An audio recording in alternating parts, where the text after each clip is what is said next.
esta semana ya vamos a terminar el avance de hidrología.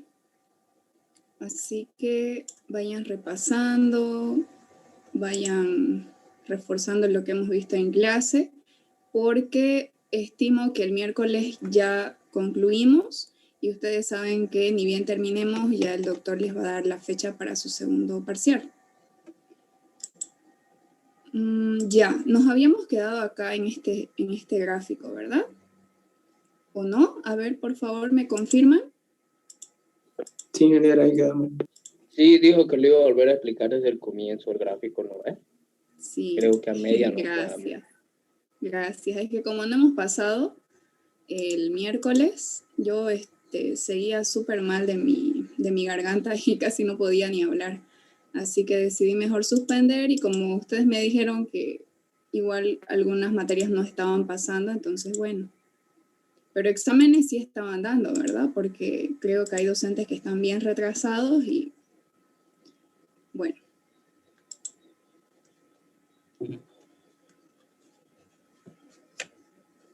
A ver, voy a agrandar esto. Ya. En este gráfico, a ver, estábamos hablando de qué. Estábamos hablando de, yo les estaba explicando que esto era una curva de masa, o también se llama curva másica, como lo pueden ver acá. Entonces nosotros nos estábamos refiriendo a qué? A que podríamos hacer ajustes de nuestros datos medidos en una estación, tomando en cuenta ¿qué? Tomando en cuenta estaciones cercanas a nosotros, ¿verdad? A nuestra estación o a la estación A, como es en el caso de este ejemplo. Fíjense acá. Tenemos la precipitación acumulada en la estación A, solamente que acá no sé por qué no se ve bien, pero es estación A. Y estamos haciendo una comparación o nos estamos apoyando. ¿Por qué? Porque por algún motivo quizás nuestra estación no pudo medir algunos valores, entonces por eso nos estamos apoyando en estas 10 estaciones. Fíjense que son 10. A partir de 3 ya es considerado admitible para que ustedes puedan hacer sus comparaciones o sus ajustes, ¿ok? Pero como el doctor siempre le gusta trabajar con, ¿cómo les puedo decir? Con una norma o un sistema europeo. Entonces, yo les estaba explicando que la anterior clase, perdón, en Europa es bastante,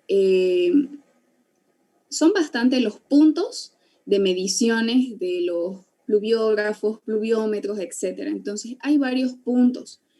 Y les hacía un énfasis en compararnos con nosotros, de que los puntos de mediciones, por ejemplo, los que miden precipitación, las estaciones son bien contadas, ¿verdad? Ni siquiera nos alcanza las dos manos una nos alcanza, creo, para Santa Cruz. Y ya tenemos todas las estaciones. Entonces, en Europa son 10 como mínimo para hacer este análisis. ¿Por qué? Porque ellos cuentan con bastantes puntos de mediciones en cada ciudad. Bien, entonces, por lo tanto, este ejemplo está con 10, pero a partir de 3 ya está bien que ustedes puedan realizar su análisis con esas 3 estaciones vecinas. Bien, entonces habíamos dicho que tienen que estar también cercanas a nosotros o a nuestra estación por las condiciones del clima, ¿verdad? No podemos comparar, medir el clima de Santa Cruz con el clima, de La Paz, de Cochabamba, etcétera, porque no tenemos las mismas condiciones climáticas. Bien, ahora sí, refiriéndonos al esquema, entonces fíjense que acá están las precipitaciones acumuladas, ¿verdad? De la estación A, que es la nuestra, la vamos a llamar así, y estamos haciendo la comparación con esas 10 estaciones. Entonces, ¿qué sucede? Fíjense que desde el año 50 hasta el año 65 es que nosotros tenemos registrados nuestros datos de precipitaciones. Y habíamos hablado de que en precipitación todo es acumulado, ¿verdad? Entonces, fíjense que tenemos desde el año 50 hasta el 65. ¿Qué ocurre en el año 62? Tenemos ese quiebre. de pendiente. Por lo tanto, por supuesto que desde aquí para adelante ya no tenemos la misma pendiente que al inicio. Fíjense acá, tenemos 1.19 y a partir del año 62 tenemos 0.74, que eso es más o menos 26 veces menos que los 1.19. Entonces, aquí ya nos podemos dar cuenta que, fíjense que con ese quiebre es evidente de que nuestra curva no es consistente, ¿verdad? Ustedes imagino que eso ya lo han visto el día sábado. A ver, ¿me confirman? ¿Han pasado ayudantías con Isabel? Sí, ingeniera. Ya pasamos. Han visto ejemplos, ¿verdad? De esto de la curva de masa. Sí. Perfecto. Ya, entonces estoy segura que le van a entender mejor. Bien, entonces fíjense que acá, ¿qué pasa con esta curva? A ver, ¿qué es lo que aprendieron el día sábado? Como esto de acá tiene un quiebre, por lo tanto, ¿qué quiere decir? Que no tiene toda la recta o toda la curva de masa no tiene la misma pendiente. Por ende, es inconsistente, ¿verdad? Ahora, si nosotros queremos hacer estos ajustes de los que estábamos hablando en la anterior clase, ¿qué es lo que tenemos que hacer? Fíjense que, a ver, desde el año 62 para arriba tenemos 0.74 de pendiente y desde el año 50 al 61, le vamos a poner ahí, tenemos de 1.19. Entonces, ¿cuál hubiera sido nuestra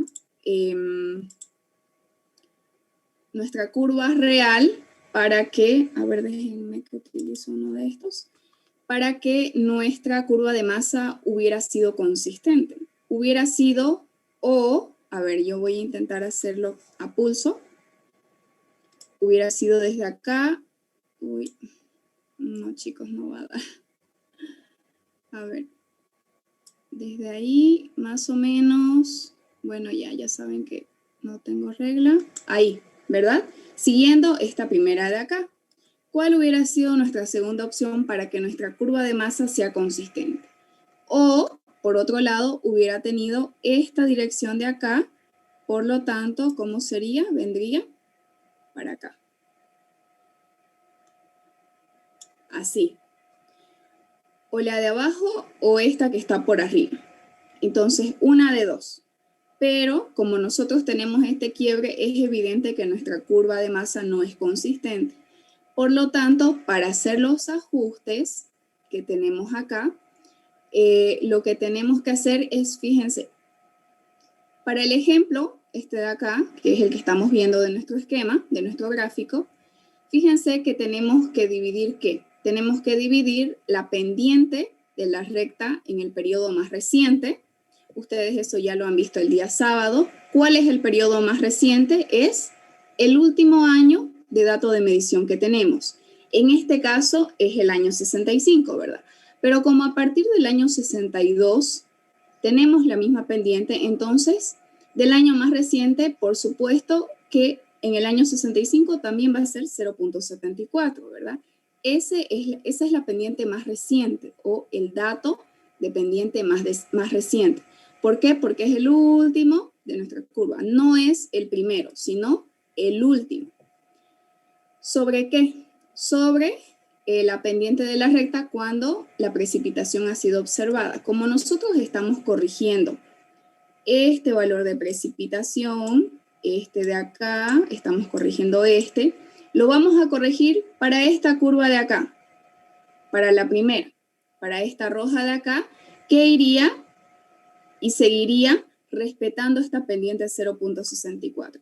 Entonces, estos valores de pendiente de estos puntitos azules, perdón, de precipitación, son los que vamos a corregir.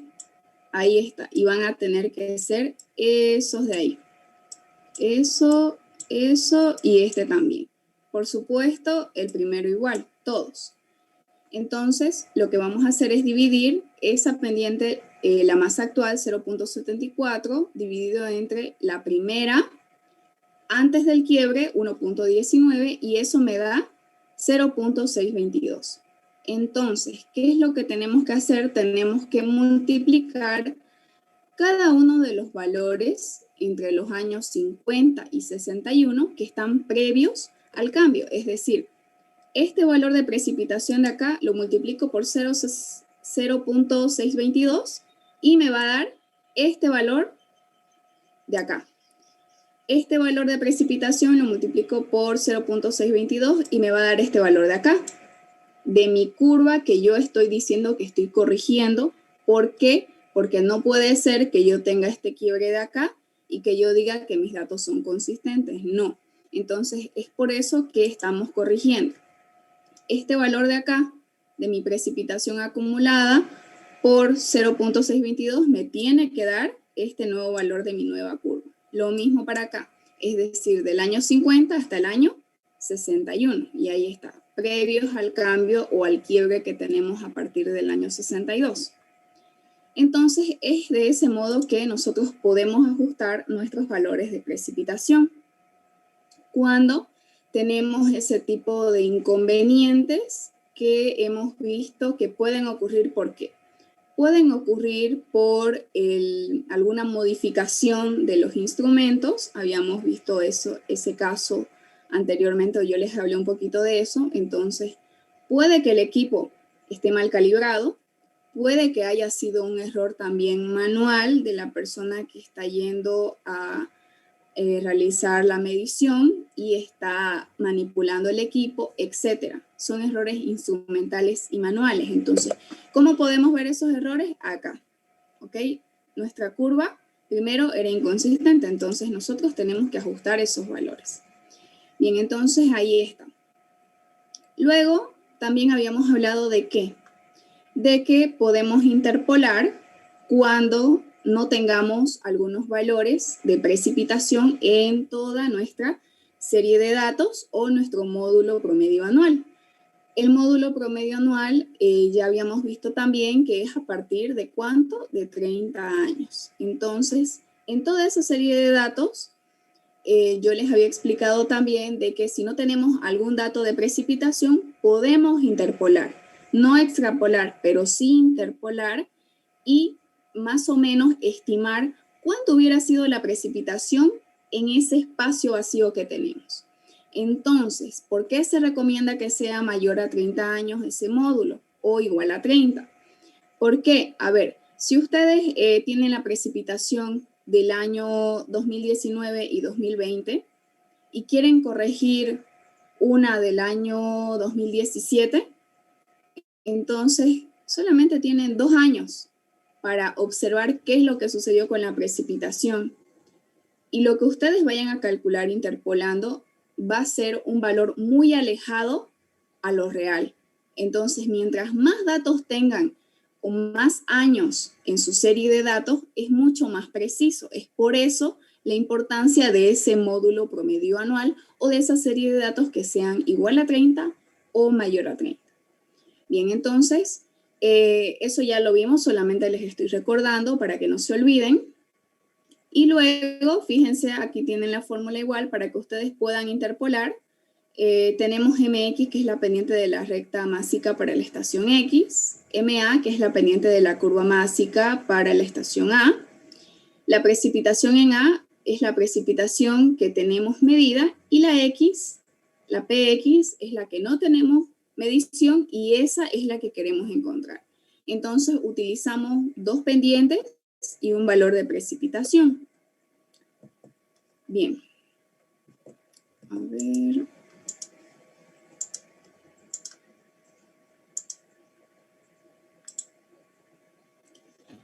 Ahora sí, a ver, ¿qué es lo que hemos visto hasta el momento? Algunas sugerencias útiles de todo lo que hemos visto en cuanto a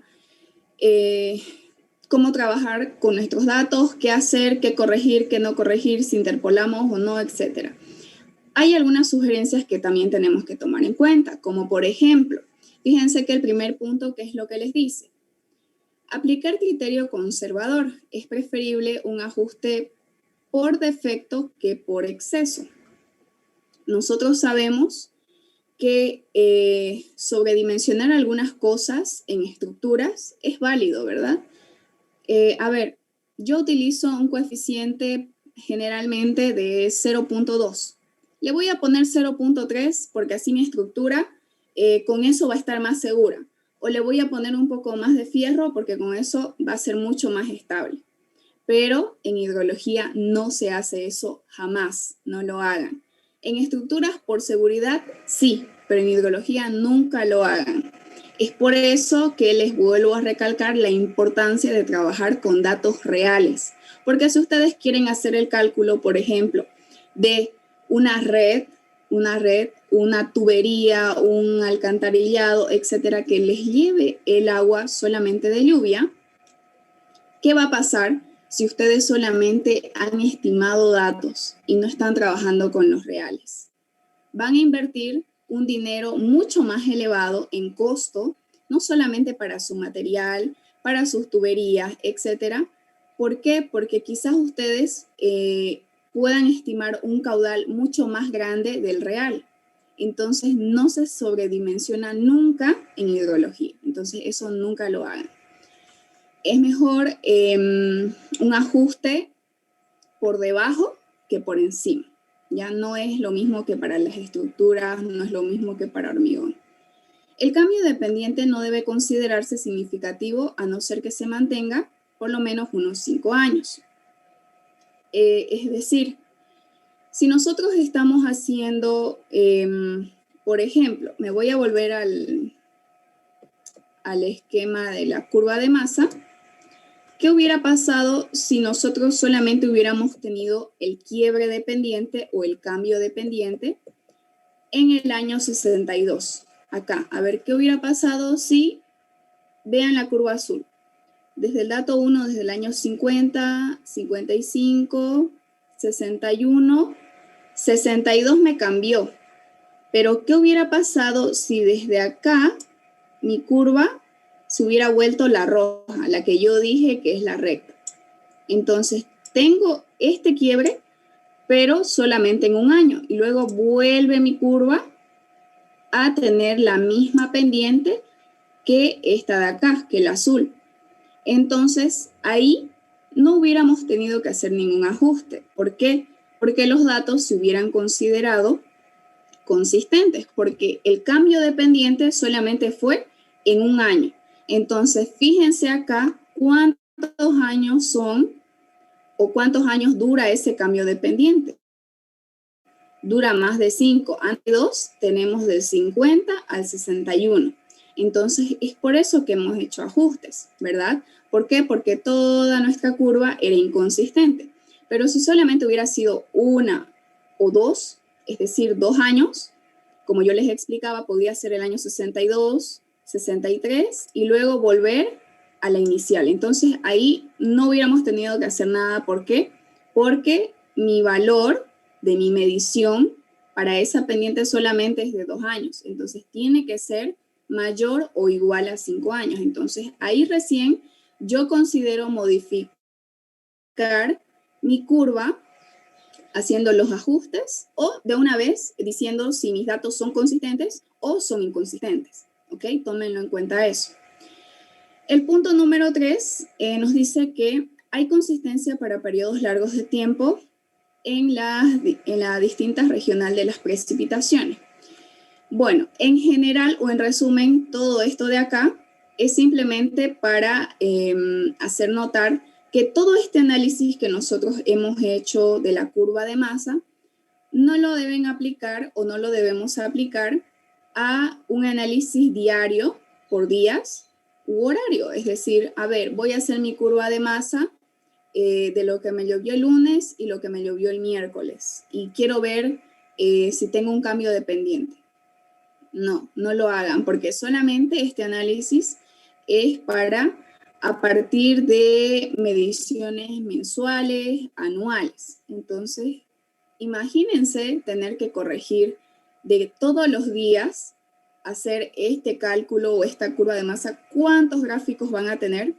Si ustedes tienen una serie de años, por ejemplo, de 60. Entonces, se van a pasar más de un mes haciendo todas estas correcciones. Por eso solamente se aplica a partir de los datos de precipitación mensuales y anuales, no para diarios y mucho menos para horarios. tampoco vayan a hacer de que, por ejemplo, si hoy hubiera llovido, a ver, voy a hacer mi curva de masa, me llovió desde las 8 de la mañana hasta las 1 de la tarde. A ver, voy a hacer mi curva de masa. No, solamente a partir de datos mensuales y anuales. Entonces, no se utiliza para hacer correcciones diarias ni horarias. Bien, ahora, antes de pasar a esto, ¿qué es lo que hemos visto? A ver, hemos visto que hablando de consistencia, si algo es consistente, es decir, va a tener la misma tendencia. La consistencia es una medida de la tendencia. No quiere decir, les vuelvo a recalcar, que nuestros datos sean malos o buenos si son consistentes e inconsistentes. No, solamente podemos observar cuál es la tendencia de la precipitación, para qué valores va yendo, cómo va avanzando, cuáles son los datos que he medido. Por ejemplo, a ver, les doy un ejemplo así general y un poco sencillo para que repasemos este concepto. Por ejemplo, hagamos de cuenta que hoy en la mañana llovió en Santa Cruz, ¿ok? Entonces, a ver, en la zona de Daniel Frías, quizás llovió menos que en mi zona. Quizás a él le llovió 15 milímetros y en mi zona llovió 25 milímetros. En la zona de Jonathan Cuba llovió 40 milímetros, ¿ok? Entonces, fíjense, ¿qué es lo que sucede? No porque a mí me haya llovido menos quiere decir que mi dato de precipitación sea malo o sea inconsistente a comparación del de Daniel o el de Jonathan. No, la consistencia se trata de eso, de que a los tres en nuestra zona o acá en Santa Cruz donde vivimos nos llovió. Entonces, eso es consistencia, de que tenemos una tendencia igual, pero si nosotros nos ponemos a medir con un pluviómetro, por supuesto que no nos va a llover la misma cantidad, pero eso no quiere decir que mi valor de precipitación de mi zona no cuente para hacer los cálculos, ¿verdad? No quiere decir que sea inconsistente. Tenemos consistencia, tenemos la misma tendencia porque a todos nos ha llovido acá en la ciudad, pero eso no quiere decir que nuestros datos sí o sí tengan que ser idem o iguales, igualitos, no, porque no llueve igual en todas las zonas. Entonces, consistencia es eso, es de que nos puede llover a todos, sí. ¿Podemos tener una misma tendencia de precipitación? Sí, pero los valores no son iguales. Y eso no quiere decir que estén bien o estén mal, sean buenos, sean malos, inconsistentes, consistentes, etc. Eso no tiene nada que ver. Bien, ahora sí, fíjense acá en el 4.2, vamos a hablar nuevamente de lo que habíamos venido viendo acerca de la interpolación, ¿verdad? Pero antes de entrar a eso, a ver, ¿ustedes qué creen? ¿Cómo harían su análisis con datos de temperatura? A ver, si es que a ustedes les dieran datos de la temperatura de todo un mes, ¿cómo creen que se hace el análisis?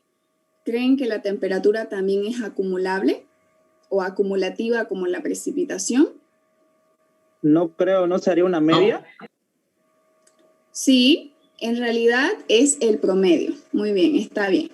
Es el promedio. Por ejemplo, ¿qué es lo que podemos hallar? Podemos hallar el promedio diario. Sí, podemos hallar. Pero en precipitación no podemos hallar un promedio. Y ya lo hemos visto por qué, ¿verdad? Todo es acumulativo, acumulado del día o de 24 horas, acumulado mensual y acumulado anual. Ahora, en temperatura, yo tendría que hallar, por ejemplo, si se puede hallar un promedio mensual o un promedio diario. Entonces, todos esos promedios los sumamos y los dividimos entre todos los días de un mes. Por ejemplo, todos los promedios del día 1 de febrero hasta el día 26. Puedo sumar el promedio de todos los días de la temperatura diaria y puedo dividir entre 26 días que tiene ese mes, 26, 28.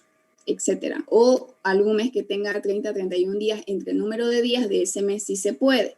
Pero habíamos visto que en precipitaciones eso no lo podemos hacer y esa es la diferencia. Ahora, ¿cómo creen que trabajamos con datos de viento?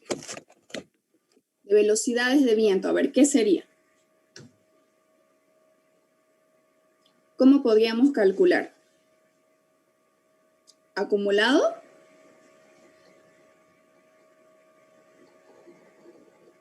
No, ¿verdad? No podría ser igual que la precipitación porque una velocidad no es acumulativa. Entonces, de igual Lo manera... mismo, nomás un promedio. De igual manera, como trabajaríamos con temperaturas, calculando promedios, así se trabaja igual con la velocidad. Entonces, si ustedes quieren hacer ese tipo de análisis, es con promedios de temperaturas, promedios de velocidades, pero en precipitación no es promedio. Ya sabemos que todo es acumulativo. Bien, entonces, ahora sí. Hablando de la interpolación de datos, fíjense que nosotros ya habíamos visto esto. Habíamos visto de que en el punto número 1 nos vuelve a recalcar que cuando a nosotros nos falten datos de precipitaciones en nuestra serie de datos, en nuestro módulo, en uno o más días, meses o años, ¿qué es lo que podemos hacer? ¿Podemos interpolar? Sí, lo podemos hacer y ya sabemos cómo hacerlo. Hemos visto la fórmula que podemos utilizar. Ahora, además de que nosotros podemos comprobar si nuestros datos son consistentes o no, nosotros, ¿qué es lo que necesitamos hacer? Antes de usar los datos, tenemos que completar esos espacios vacíos que tengamos en nuestra serie o en nuestro módulo promedio anual de datos de los cuales estemos analizando, ya sea precipitaciones máximas, mínimas, etc. Entonces, los métodos de interpolación y extrapolación son, el primero es la técnica de regresión y correlación estadística, que si no me equivoco, ese es el que habíamos visto, ¿verdad? El que habíamos visto, del que yo les hablé, haciendo referencia a que podemos utilizar estaciones cercanas a la nuestra para hacer una comparación y ver si hay alguna coherencia o, por supuesto, a veces cuando utilicemos promedios, hay un dato que quizás en nuestra serie de datos no coincide o es muy extrema. Entonces, si nosotros utilizamos promedios y ese tipo de cálculos, podemos jalar a nuestro dato que, por ejemplo, sea un poquito alejado y el promedio va a ser la representación de una serie de datos que más o menos va a tender a ser más o menos la media o más cercano a uno de los números más grandes. Pero ese número pequeñito que teníamos ya va a jalar para este lado y no tanto para su lado de ser muy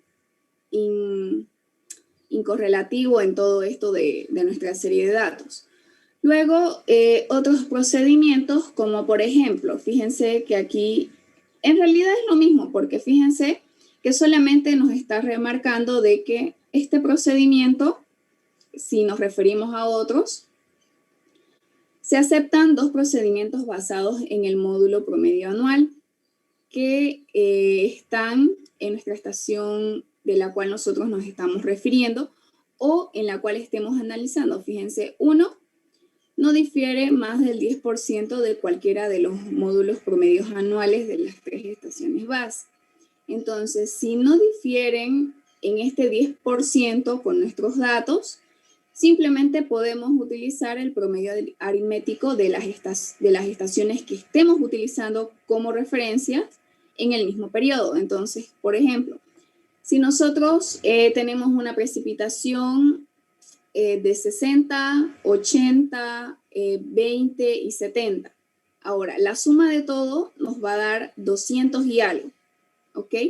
Pero fíjense que ese valor de 20 milímetros está alejado de 60, de 70, de 80. Entonces, si calculamos un promedio, más o menos nos va a salir 240 entre 4, 60. 60. Ahora, fíjense que ese promedio es el valor que nos va a representar y ya no está tan alejado de ese 20 que tenemos en nuestra serie de datos. Entonces, así funciona.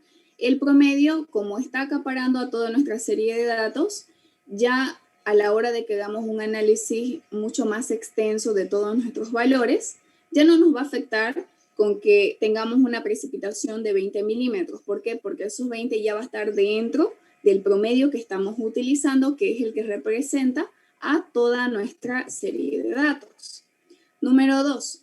Si difieren más del 10% de cualquiera de los módulos promedios anuales de las 3 estaciones que estemos utilizando, podemos utilizar esta fórmula que está en base a la precipitación y está en base a ¿qué? A lo mismo, al módulo promedio anual de la estación de la cual nosotros estemos analizando, y PI es la precipitación de la estación y que estamos analizando. Por lo general, esta no se utiliza mucho, es por eso que hacemos más énfasis en esto, que simplemente es el promedio aritmético, y esta de acá casi no se utiliza. ¿Por qué? Porque los datos no son, sí, puede haber un error manual o instrumental, pero ese error no es más del 10%. Y luego están las isoyetas, que son líneas de igual precipitación.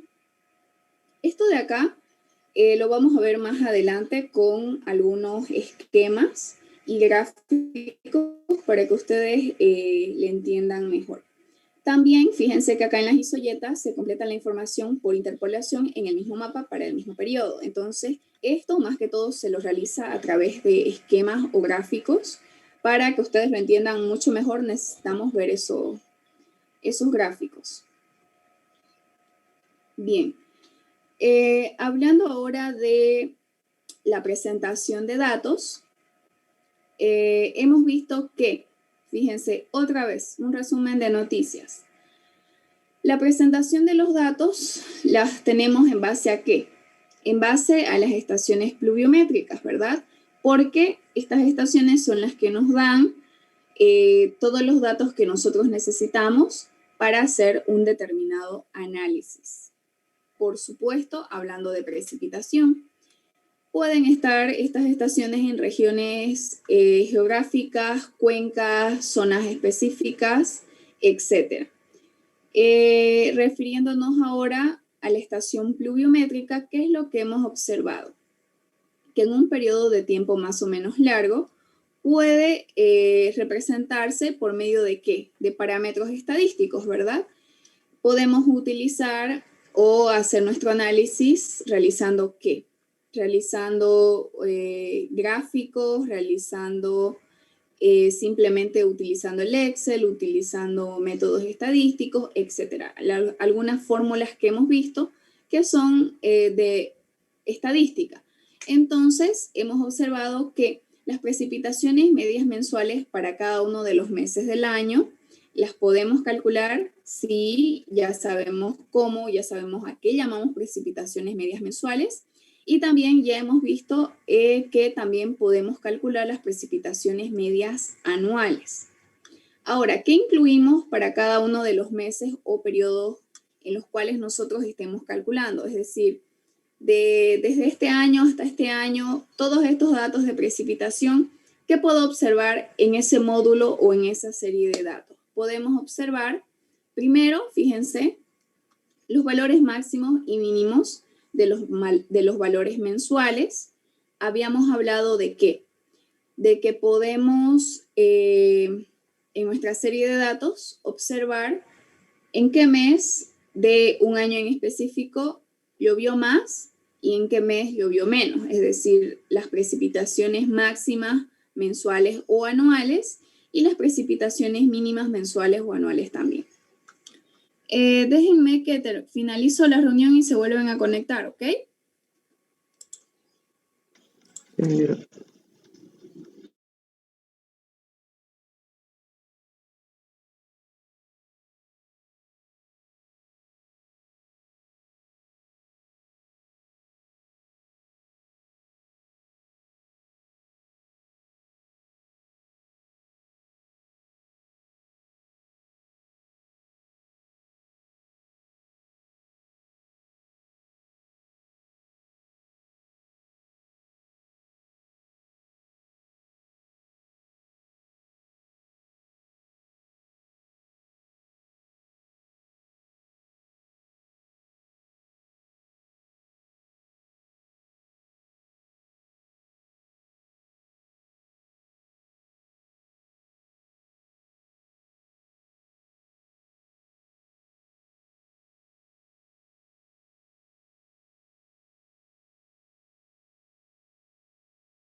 Ya, estábamos hablando de qué, de que en los valores que hemos visto a la hora de hacer nuestro análisis de precipitaciones con nuestros datos, podemos ver los valores máximos, los valores mínimos, puede ser mensual, anual, etcétera. Podemos ver las desviaciones estándares, sí, lo hemos observado a través de la curva de masa o de la curva másica. Desviaciones, cambio de pendiente, podemos interpolar, podemos hacer ajustes, etcétera. Coeficientes de variación, justamente hablando del cambio de pendiente, hemos podido observarlos, sí. Y el análisis de frecuencia de las series correspondientes. En esta parte, al hablar de análisis de frecuencia, podemos apreciar, en un momento yo voy a pasar a las siguientes diapositivas donde vamos a observar que la lluvia o la precipitación no es tan importante el valor de la precipitación, sino con qué frecuencia tenemos esa precipitación. ¿Cuál es la frecuencia de esa precipitación? ¿Qué tan frecuente es? No es tan importante, me llovió 20 milímetros y mañana me va a llover aproximadamente 50. Entonces, no el valor, sino con qué frecuencia se dan estas precipitaciones. Entonces, yo me voy a pasar para que no nos vayamos por otro camino y de una vez completemos esta parte de analizar frecuencia, ya que estamos aquí. Luego volvemos al otro, pero como va enlazado, entonces para que no nos desviemos. Fíjense, ¿cuál es ese análisis de frecuencia? ¿Cuál es el objetivo de analizar la frecuencia de una precipitación? Es de que nosotros podamos determinar cuál es la recurrencia de un determinado evento hidrológico. Es decir, ¿qué tan frecuente es ese evento? ¿Qué tan frecuente llueve? ¿Qué tan frecuente es la precipitación en un determinado tiempo? Los datos hidrológicos se presentan en orden cronológico, es decir, una serie de duración completa. Ahora, cuando hablamos de que los datos hidrológicos se presentan en orden cronológico, quiere decir que estos datos están dados de que ordenados desde un cierto año. Por ejemplo, si estamos haciendo un análisis desde el año 1990 hasta el 2020, entonces 1990, 91, 92, 2000, 2001, bla, bla, bla, hasta 2020. Entonces, cronológicamente ordenados de acuerdo al tiempo, es de ese modo. ¿Para qué? Para que todo este orden nos pueda ahorrar tiempo y trabajo, por supuesto, y podamos seleccionar series de duración parcial o de valores extremos. Es decir, como habíamos observado que podemos analizar precipitaciones máximas, precipitaciones mínimas, etc.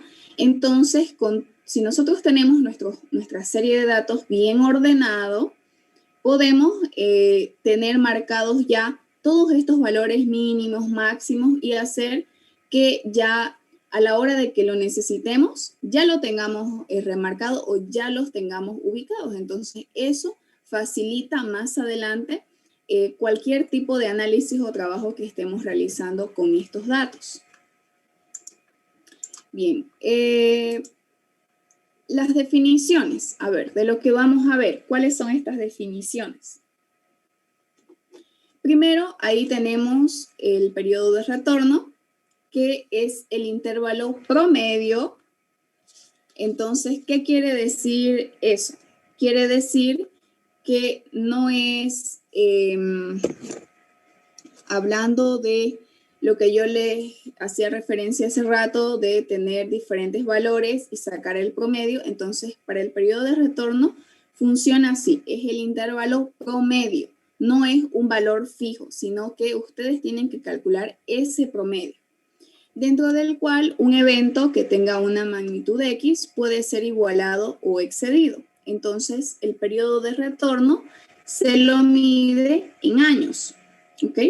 Ese periodo de retorno no quiere decir que es el tiempo que tiene que pasar para que un evento pueda volver a ocurrir, sino que, por ejemplo, si nosotros tenemos un evento de 60 milímetros, hagamos de cuenta que tenemos una precipitación de 60 milímetros en un día, ¿qué tiempo va a tener que pasar para que ese evento se vuelva a presentar? ¿Ok? ¿Puede ser igual o mayor? Sí. ¿Puede igualarlo o excederlo? Sí. Pero ese tiempo tiene que estar en años. A eso le llamamos periodo de retorno. Luego tenemos la frecuencia, que es la que nos mide el número de veces que un evento se presenta en un intervalo de tiempo. Y este es inverso al primero que hemos visto acá, que es el periodo de retorno. Entonces, ¿qué nos mide la frecuencia? Nos mide la probabilidad o el número de veces que ese evento se presenta en un determinado tiempo. Por ejemplo, si nosotros vamos a realizar la medición de un evento, por ejemplo, hoy nos puede llover 20 milímetros en 2 horas, ¿ok? Y en esas 2 horas, ¿cuántas veces se repite ese evento de 20 milímetros? Entonces, en ese tiempo, en ese determinado tiempo, ¿cuántas veces se repite esa misma precipitación? A eso se refiere la frecuencia, ¿ok? En un determinado espacio, en un determinado tiempo, nosotros podemos observar cuál es el número de veces que ese evento se puede repetir en ese intervalo de tiempo. Y fíjense que acá en la fórmula, la probabilidad de que ese evento sea igualado o excedido, ahí está dado en fórmula. Esa P quiere decir probabilidad de que ese evento X, fíjense, pueda ser igualado o excedido una vez en un determinado tiempo en años.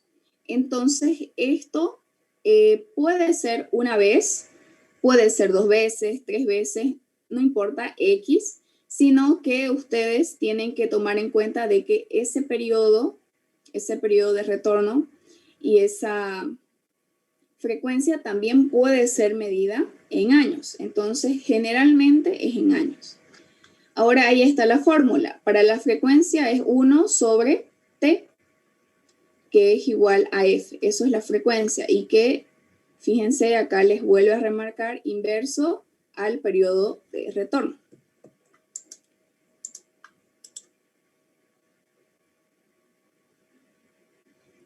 Bien. ¿Cuál es la descripción del cálculo? Más de un momento, luego de esta diapositiva les voy a mostrar un pequeño ejemplo para que no se queden solamente con la teoría. ¿Cuál es esa descripción de todo este proceso? ¿Cómo calculamos esa frecuencia? Fíjense, nosotros tenemos una serie de datos pluviométricos completa para todos los meses del año durante N años, ¿ok? Entonces, estamos hablando de ¿qué? Me voy a ir a la tablita. Tenemos, fíjense, acá un cierto número de años, 11 para ser exactos en nuestra tablita. No está 1900 tanto, 2000 tanto, no, simplemente están ordenados desde el 1 hasta el 11, ¿ok? Entonces, de eso es lo que les habla acá, una serie de datos pluviométricos para todos los meses del año, sí. Fíjense, octubre, noviembre, diciembre, enero, septiembre. Luego les voy a explicar por qué está ordenado así. Se ordenan los N datos de cada mes en orden decreciente, es decir, orden 1 a M. Ver la tabla. Entonces, los datos están ordenados ¿de qué? Están ordenados de mayor jerarquía o de mayor número, fíjense, 124, 114, 108, hasta el menor, 83.50 y 83.20. Entonces están ordenados de mayor a menor, indiferentemente de qué año sea.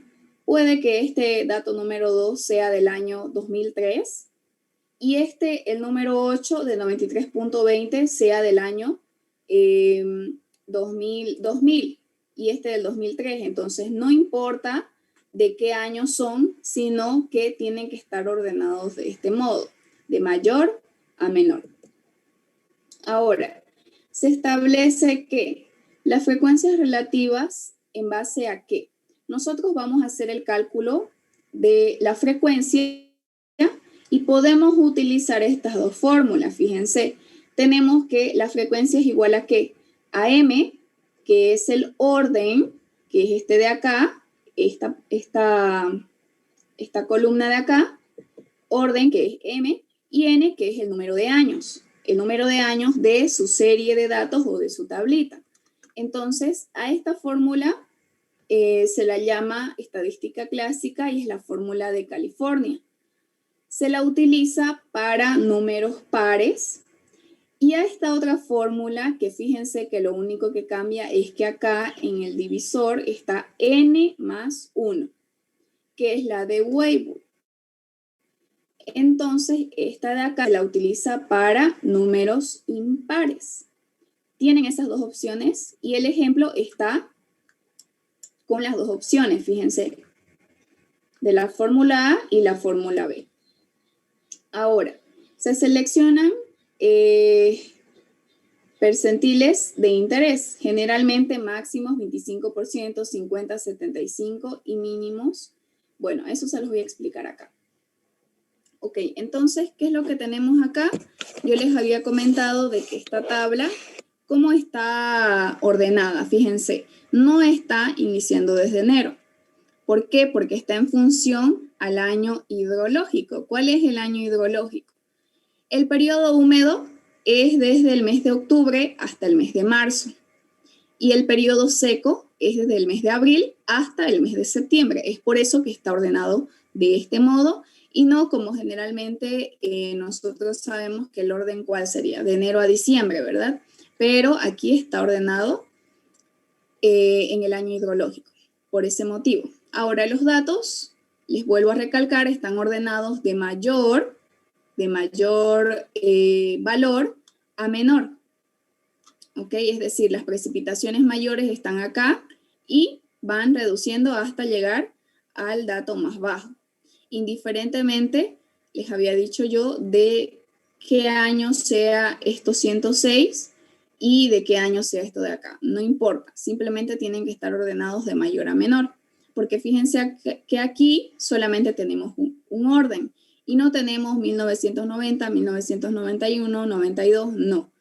Puede ser de la serie que sea, de los años que sean, pero ordenados de este modo, de mayor a menor. Ahora, lo que se hizo fue calcular, fíjense que ahí tienen la frecuencia con la fórmula A y la frecuencia con la fórmula B. Entonces, ¿cuál era la A? La A era para los números pares, ¿verdad? Tenemos que dividir ¿qué? M, que es el número de orden, que obviamente para nuestro primer dato es 1, ¿sobre qué? Sobre N, que es el número de años, que son 11, que son los que tenemos acá. Entonces, 1 dividido entre 11, ¿cuánto es? 0.09. Ahora, el número de años es impar, ¿verdad? Entonces, por ende, yo puedo utilizar la fórmula B, que es la fórmula de Weibull, que es igual a ¿qué? A 1 sobre N, que es el número de años, más 1, ¿verdad? Así estaba en la ecuación. A ver, me vuelvo, acá está. M sobre N más 1. Se utilizan para impares. Entonces, fíjense, no es mucha la diferencia, pero ¿qué es lo que no? ¿Cuál es el fin? De que tengamos acá simplemente unos números que sean más, digámosles, más bonitos o más precisos. Por ejemplo, 0.09 si utilizo la fórmula para impares, perdón, claro, para pares o impares. Y 0.08 si utilizo la de Weibull. 0.18, 0.17, acá tenemos 0.25 y así. Entonces, la diferencia simplemente es acá, de que ustedes, de acuerdo al número de años, si es par o impar, utilicen la primera o la segunda fórmula. En este caso, Si hubiéramos tenido acá número de años que sea 12, entonces simplemente con que utilicemos esta de acá, la A, está ok, ¿ok? Acá simplemente es para que ustedes vean cuál es la diferencia entre ambas fórmulas, pero como acá mi número de años es impar, entonces, ¿cuáles son mis resultados con esa fórmula que yo utilizaría con la de Weibull? Serían esta, la del B, ¿ok? Pueden utilizar la A cuando tengan años pares, si acá tuvieran 10 o 2. Como tenemos 11, entonces acá la que vale es esta casilla donde tenemos la frecuencia con la fórmula B, que es esta de acá. Ahora fíjense acá, en este gráfico, ¿ya nos pasamos de la hora? A punto. Ya, a ver, terminemos esto más ya, porfis. No se vayan. Ya, rapidito, fíjense. Acá tenemos, habíamos dicho que hasta el mes número 6, ¿qué era? La época seca, la época húmeda, perdón, y la época seca en este lado. Entonces, fíjense que acá, el 100%, ¿qué es lo que quiere decir acá en la curva azul? Quiere decir que yo siempre voy a contar con estos datos de precipitaciones que son al 100%. Puedo tener mayores a este 100%, sí. Simplemente me está indicando que de aquí para arriba son los datos que yo voy a tener. Para abajo nunca. ¿Por qué? Porque estos son el 100%. Siempre voy a contar con eso. Es como un caudal medio seguro. Luego tenemos que el promedio, fíjense que es la línea guinda. Por supuesto, está más o menos en la mitad entre todas las curvas que tenemos. Fíjense ahí, ese es el promedio. Y si se dan cuenta, a partir del mes número 7 es casi idéntico, pero al inicio no. Entonces, ¿puede haber variaciones en el promedio? Sí, también, no siempre es exacto. Luego tenemos el 50%, que fíjense que es la línea amarilla, casi coincide con la línea del promedio, pero al inicio tampoco, ¿verdad? Entonces, pueden haber esas variaciones, está bien y es normal. Luego, el 9, que fíjense que por supuesto que en el mes que más nos llueve es en junio o julio, ¿verdad? Entonces, ahí se nos va a disparar ese valor de precipitación y eso lo habíamos visto también en la tabla de evapotranspiración, ¿verdad? Habíamos visto que tenemos un mayor dato de precipitación en esos meses que son más lluviosos o considerados épocas húmedas. Bien. Ok, ahí vamos a quedar. La siguiente clase vamos a continuar con nada más una parte que nos falta y ya con eso están listos para su otro examen, así que vayan practicando. Bien, entonces ya no los atraso más, seguramente tienen otra clase. Que tengan buen día, nos vemos el día miércoles sin falta. Ok, hasta luego. Hasta Chao. luego, ingeniera, gracias. Hola, sí, gracias. Hasta luego. Hasta luego. Ingeniera.